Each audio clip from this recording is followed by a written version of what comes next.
Just give it a few seconds to go live. No problem. Bit of a delay between this and LinkedIn. Okay, we're live. Hi everybody, wherever you are. Thank you for joining today's webinar with myself and Adam from Norgene. We're really excited for the next kind of 15-20 minutes or so to introduce you to, I guess, the reason we acquired Huler here at Thrive. And we're with Adam from Norgene, one of Huler's most successful customers in terms of how they leverage the solution. So over the next 20 minutes or so, I guess what we want to do is, one, share why we did the acquisition and why we think it's going to be a game changer from an employee experience perspective. Share some visuals. I'm sure there's lots of Thrive customers on the call today. So we want to share some visuals about what the future might look like from a user experience perspective. And then going to dive into a live site so Adam can talk to how they've successfully used the solution for their employees as well. So my name is Josh Devanny. I lead growth and innovation here at Thrive, working with our customers to really help them revamp learning, communications and knowledge sharing. And Adam, a quick introduction from yourself. Yeah, certainly. Thanks, Josh. Hello, everyone. My name's Adam Hodgkinson. I'm Senior Director of Talent and Engagement here at Norgene. And really nice to meet you and be with you today, Josh. Perfect. And I guess a bit of context before we get into it, Adam. So you've been using Huler for a little while now, right? How would you describe it to people if they've, seeing it for the first time, for example? Well, do you know what? I'd say a step before that, Josh. I am your typical person that would never buy into a SaaS product. I'm the person that always wants something that's really special, something that looks really, really good. And because of that, normally I find myself sitting in a position where I can't get that off the shelf. I'd worked with Huler for many years previous to the new Huler system launching. But the reason why I was able to pick up this SaaS product and the reason why I wanted this SaaS product is because it was giving me what I wanted. It looked great. And it was something different, which I think really matters because there's so much at the moment that this network is diluted in many systems that look and feel the same. I needed something different. I wanted something to make people go, wow. I didn't want normal. And I think that's something that this system does very, very well. Yeah, definitely. And I think you're gonna see that everybody that's shown in the next 15 minutes or so, we'll get into the product and show you what Adam and the team have built at Norgene, because it's a really fresh user experience and it's definitely something that I've not seen before from a user experience perspective in working with other organizations. So let's dive into it. I'm just going to share my screen quickly and just begin with a few slides just to start with to set the scene, and then we'll get into the product. So just sharing that now. There'll be a little lag. But yeah, if you think about Huler, those that aren't familiar with about it, it started quite a few years back as an employee experience platform. And for us at Thrive, I guess what we've been trying to do is really evolve the learning experience over the last few years. So by combining Huler with Thrive from a learning perspective, we really want to change that experience when somebody enters the platform for the very first time. So Huler is going to become Thrive's new front end. It's the new front door for everything. It will have Kiki, which is our AI assistant, sitting across the interface to provide a much more integrated experience for employees. So if you treat this as the place you begin your day and it's the place you end your day, it's one click into every single application you might use as an employee, where you can receive learning, knowledge, news and communications all in one place. Because I guess the big problem that we see, and I'm sure, Adam, that's why you were such an early adopter of Huler, is employees might jump into Teams over here, the LMS over here, you jump into your HRIS, and there's so many different platforms to jump into. So if we can really change that experience to simplify and consolidate how people access solutions, it's just going to change the game, right, from an employee experience perspective. And I think the key as well is definitely going to be federated search, like one search to bring content in from all different platforms across the organization. If you're looking for a maternity policy or some learning content, but it might sit in different platforms, this new integration will allow us to surface it in one single place. And I think the last bit is actually something, Adam, that you shared early on when we spoke, is around the analytics. is in terms of proving what tools across the business are actually working as well, right? Do you want to talk a little bit to that? Because I think that's a really nice story and example you shared around what platforms are being adopted by the business and not. Yeah, absolutely. I mean, the amount of money that can be wasted in business by having systems that we keep we allow to just stay for far too long when there just isn't a need for them anymore. And more than anything else, the uptake on those systems is just really, really low. With everything coming through Huler, we're able to understand where our most popular systems are, what systems are being used, what systems are no longer required. We can also see like where people are placing those systems. So how important is that system on a day-to-day basis, and based on that we then position it differently. So for some systems you would find them via search, for other systems you would bring them straight through to your My Hub, your main page, because it's a system that you're using day to day. Now what makes it even better is when you can take that information that's within that system and you can actually just draw it all the way up to the top end. So by using what's called a smart tile, so that the information is front and center, so that people start using Huler as a command center. It becomes the place that everybody goes to as a start of the day, an end of the day. They can see all the jobs that they need to do, the systems that they need to do, and also coming from a learning background, that's one of my areas of expertise. Selfishly, it brings learning up to that front end as well. So most typical home pages, intranet pages don't have as much focus on learning, whereas this had that ability to intertwine learning with the systems that are being used every day, such as finance systems. Absolutely. I think that's a really, really powerful message, isn't it, in terms of all of that analytics that you'd be able to get from this, in terms of going back to those business units and saying this is a central homepage for everybody. Obviously it's personalized per audience and per job role, but then it's really enabling you to say back to the business, this is getting X amount of adoption or click-throughs on a daily basis, right? Do we actually need this tool in the business? And I think we are definitely in that era of consolidation. CFOs are looking to bring spend down on SaaS applications across the organizations, especially in like decentralized organizations that we work with, where people are going out and buying different platforms here and there. How do we start to offer a more integrated experience with tools that people actually use daily, for sure? Yeah, they are. But what I would say to that, Josh, is that at the same time, you'll have people in the business that want to go out and buy the best of every system. So you don't want to always go out and buy a consolidated system, because typically it means you're sacrificing in certain areas. What's really clever about this approach is that it makes it feel like it's one integrated system, when in fact there are multiple systems that are sort of in existence in the background. You can all be there. So one of the great examples one of the big successes that we have is that we in the learning and development space, we work on a product basis. So we deliver products, and we have a series of brands that we put against things such as performance management that we call iPerform, our learning system that we call iLearn, etc., etc. So you'll see that littered throughout our site, which we actually call My Hub.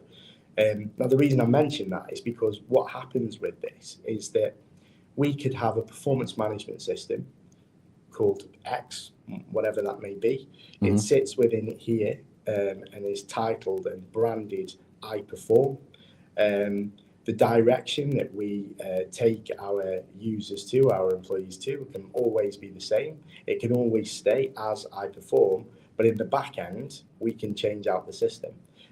So it can be a whole system change, or it could be as simple as holiday booking might be different in different countries across the world. So we can have one tile, or what seems like one tile, for holiday booking systems, but in fact, because it's audience managed, there could be 5 or 6 holiday booking systems all found in the same place.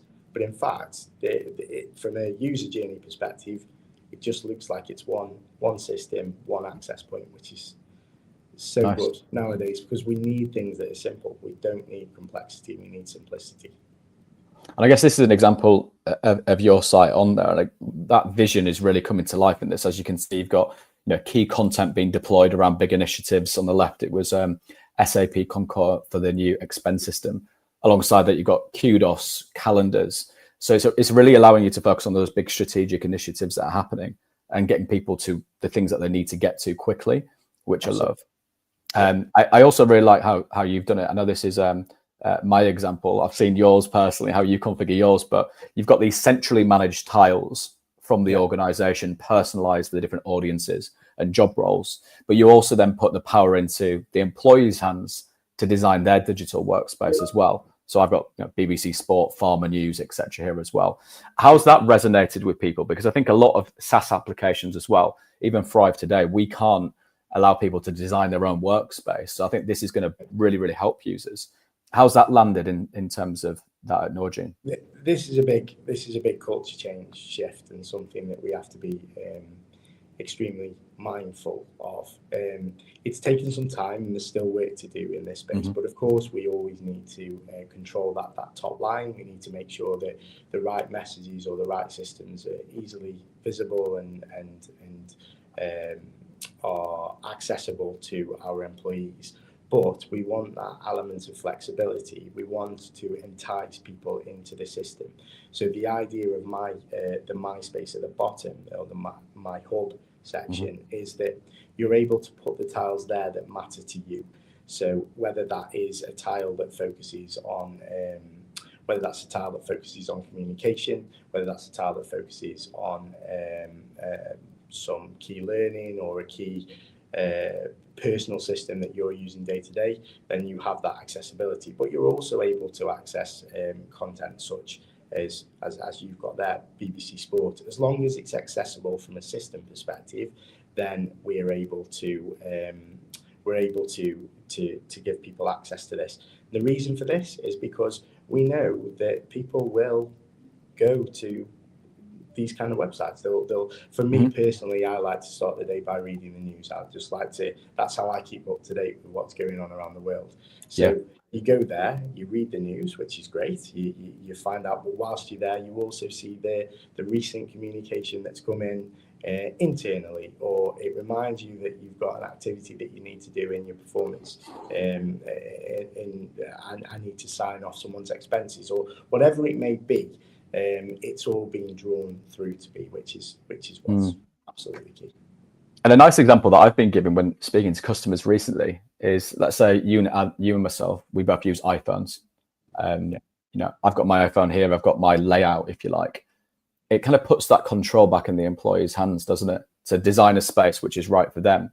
For example, in my teams, I'm interested probably in seeing revenue data, some product side of things as well, maybe Confluence and Jira. So my workspace might be centered around those types of dashboards and information. If you look at yourself, Adam, like you said, yours is different, right? News orientated, updates and information. So I think having that balance of the things that people must see as a part of their job, mandatory, blended with the more personalized side of things, I think it's going to really elevate that experience for people. So it's all about engagement. It's about how we get our employees to engage with the business, with what's happening, with their day-to-day tasks. And some of that is done by the way we make it look, some of it's done by the way we present it, but some of it has got to be done by the understanding what the employee wants and what the employee wants to see and how the employee wants to see it. So I saw there that you flipped it between black and white. Some people really don't like it in the darker colour. Equally, some people aren't keen on seeing it in white, but it's a choice. It's a choice that the employee has, which I think makes a big difference. Absolutely.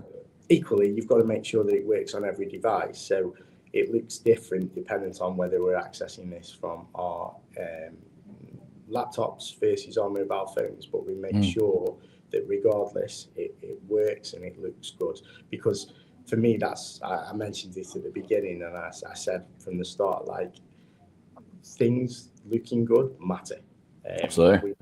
The there's a reason why we buy into things like iPhones, and it isn't just because of the software, it's because they look good, they're cool, and that's what people buy into. So I don't think we have time, or we can accept a world where our internal systems don't look good and don't look cool, because when I go home, I expect to see things in a certain way when I'm using Apple TV, when I'm using my phone. Couldn't agree more. Why wouldn't I expect exactly the same when I'm working on a day-to-day basis in my business? It's so true. Like, how often in our working life do we log into work applications and feel those kind of magic moments, those wow moments, just like you do with a consumer grade app? It rarely happens, I don't think, across the kind of SaaS space, if you like, the tech space. I think HR tech tools have fallen too far behind from that user experience perspective. I think everybody on the call could see that this experience on the screen now is really elevated compared to those intranet SharePoint sites that many of us are very familiar with. Yeah, the HR space is miles behind. I think it's, we have to be brave enough to say exactly that. We're miles behind where we need to be. You've got to take your influences from the likes of things that employees do in their day-to-day lives all of the time. There is a reason why there's a similarity between a Netflix and a BBC iPlayer and Amazon's website. That they're very, very different tools, providing you with different levels of content. But the way in which you use them, the way in which it looks and feels is the same. One of the other things that I always say is that, like, you can't have a system, or a system isn't right if you need training on that system. Yeah. Because I never went on the Netflix training course. I know how to use Netflix. How? Why? It's because it's intuitive. And I need to find systems, and I need to use systems that are intuitive, because I don't have time or the interest on how to learn a new system. I want to get in there and just get to the content as quickly as possible. Absolutely. There's some good points there. Well, thank you for talking about how you're leveraging it at Norgine. As mentioned, I'm sure there's some customers that thrive on here that are using us today. So this just brings the vision to life as well, as an example. So over the coming months, Huler will become Thrive's new front end. All of the amazing kind of LMS learning capability is still going to be there. That does not go away. We're just really launching a new interface, which is more intelligent, more personalized, and to Adam's last point there, feels more consumer friendly.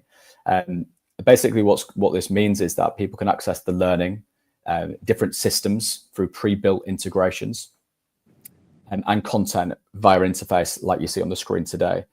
We're going to be working really hard over the next few months to build deep integrations. At the bottom left-hand side of the screen, for example, you see a ticketing system. So you might have like Zendesk, Jira, Confluence. You might have your HRIS. In this example here on the screen, we've got my calendar, so I can see my upcoming meetings.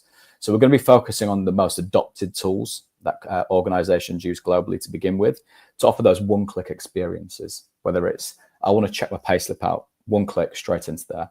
I want to schedule some holiday, again, straight over there, as well as weaving in learning, knowledge, and comms. Alongside this, Kiki on the right-hand side as an AI assistant will be intelligent enough to make recommendations, make plans for you, and understand all of those different types of technologies that you're using across the organization. We want this to be the one-stop shop to access all of the applications and knowledge across the enterprise. So that's what we're working really hard on right now. Alongside that, with the Huler acquisition, we also made another acquisition in Guider, which is a coaching and mentoring solution. So on this mock-up here, what you see is the Guider technology fully integrated into this workspace as well, so that you can schedule and join your mentoring sessions in one place as well, alongside tasks. So we're really seeing the product evolve. Also, other things that we're super excited about is instant messaging, direct conversations between one-to-one or one-to-many across the platform as well. So it really starts to move more into kind of learning, productivity, and a more integrated workspace, combining all of these elements that you see today. So I think what Adam and the team have been building really, really successfully at Norgine for the last few years, that combined with the Thrive learning and knowledge side, is really going to be a compelling solution, right? What would you say, Adam, you're most excited about following the acquisition? What's one thing that you're most looking forward to? I think for me, I mean, I'm looking forward to the enhancements in the learning space. There's no doubt about that. What Thrive offer from a learning perspective is fantastic, and that's going to make a big difference. I think also it's these connected tiles and really the speed to which we should be able to see change there. I think you're only going to end up with a much, for us, a much better intranet, or whatever you want to call it. I don't quite like the word intranet anymore. But, I know. We spoke about that. It's a bit boring, isn't it? But we're going to get a much more connected intranet. We're going to get that command center and for me, that's going to make such a big difference to the business. Absolutely. And just to address some of the questions in the chat, Hannah, thank you for the question. Huler's not an additional product now. It will be available to all existing Thrive customers. There will be some standard connectors to tools you use included in that cost. And then if you want premium integrations, there'll be a cost for that as well. So more to follow on that. There's going to be some announcements coming out very soon to Thrive customers and what that means for them as well. But ultimately, Huler's just becoming the Thrive front end. It's just leveling up the user interface, offering that more integrated workspace, and really building on the things that Adam's been talking about today. For us, we see this as an opportunity to turn off your, like your point, traditional intranets, SharePoint sites, comms tools, and really consolidate, really. But some organizations, and there's plenty of them, they'll want to continue just using this as a learning management system. And again, that's totally fine. There's no disruption to that, which is really important to us. Ian, good to see you on the call. Love the simplicity of the platform. Absolutely. That was the goal for us, right? When we first saw Huler and Adam walked us through it, I remember, Adam, you were on your phone showing Sean and I the kind of user experience. It just looks so simple and intuitive to use, right? Yeah. And we want it to feel familiar. So that's definitely key to us. And hi, Kate. Yeah, it looks awesome. Yeah, we agree. And I guess there's going to be lots more to share. This was just a very quick introduction that we wanted to share today. I think that's it. We're at time. That was just a quick introduction. Adam, thanks for joining. We really appreciate it. Thank you for inviting me. No worries at all. And if anybody's got any questions, reach out to your Thrive account director if you're a Thrive customer, myself directly, or Adam, I'm sure you're open to a few questions. You might get bombarded now. Just reach out. But thanks for joining, Adam. Speak to you soon, and have a good day, everyone. Take care. Thank you. See you later. Bye-bye.